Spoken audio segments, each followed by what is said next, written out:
Je vais encore me faire beaucoup de copains en chassant des idées reçues. Voici pourquoi l'ordonnance de Villers-Cotterêts, qui est vilipendée par beaucoup de Bretons, en réalité n'a strictement rien changé en Bretagne. Et donc, ça ne sert à rien de s'en prendre à l'ordonnance de Villers-Cotterêts. Qu'est-ce que c'est que l'ordonnance de Villers-Cotterêts?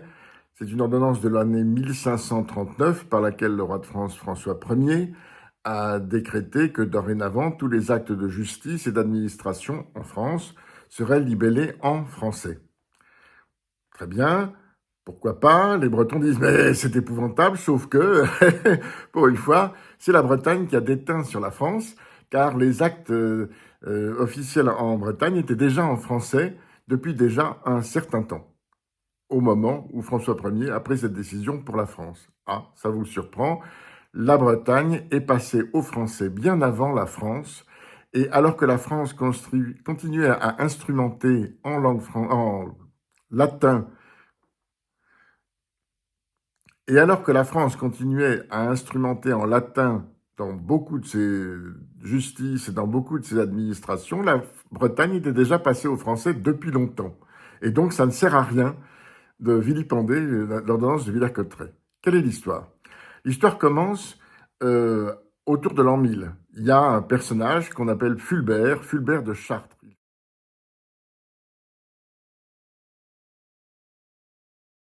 Il fonde ce qu'on appelle l'école de Chartres.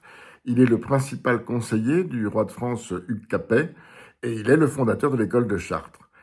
Un peu plus tard, il y a dans cette même école de Chartres un breton qui s'appelle Pierre Abélard, qui est né au Palais, près de Nantes.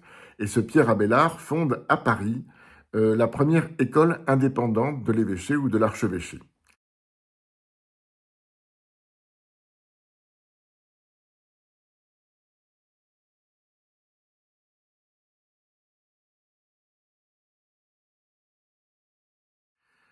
Qu'est-ce qui caractérise cette école de Chartres, de Fulbert et de Abélard?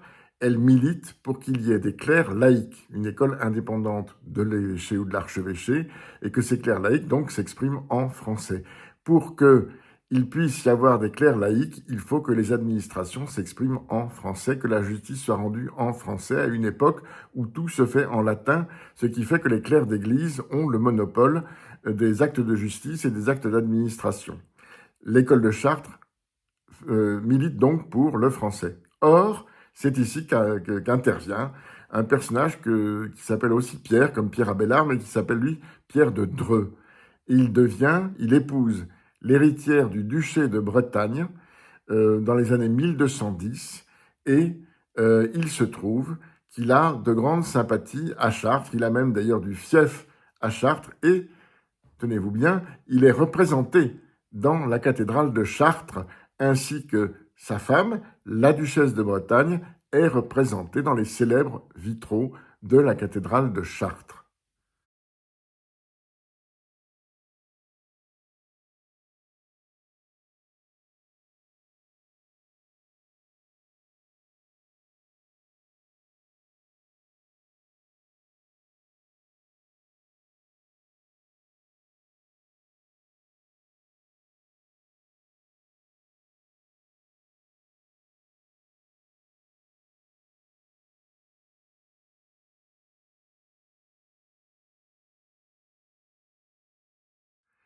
Et donc, importe avec lui en Bretagne Pierre de Dreux, Pierre qu'on appelle Pierre Mauclerc, il importe avec lui les idées de l'école de Chartres. Je ne serais même pas surpris qu'on les surnommait Mauclerc parce qu'il avait importé les idées de l'école de Chartres, puisque, comme je vous l'ai dit, l'école de Chartres voulait faire des clercs laïcs pour se séparer des clercs d'église. Mais peu importe, il se trouve que ça a mis du temps, mais qu'au XIVe siècle, au XVe siècle, tous les documents administratifs, les aveux féodaux, les minutes de rachat, donc les déclarations de succession, la totalité, la justice, était rendue en Bretagne en français.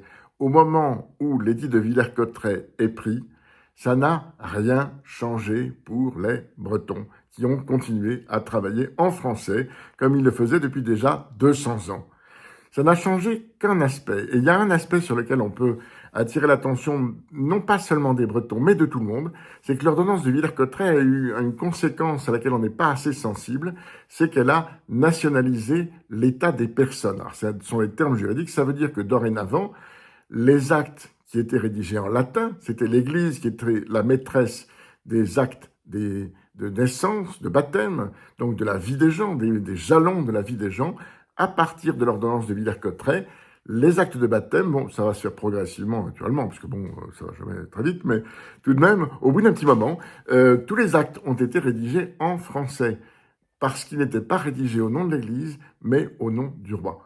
Et cette ordonnance de Villers-Cotterêts, tous les généalogistes en France la bénissent tous les matins. Voilà.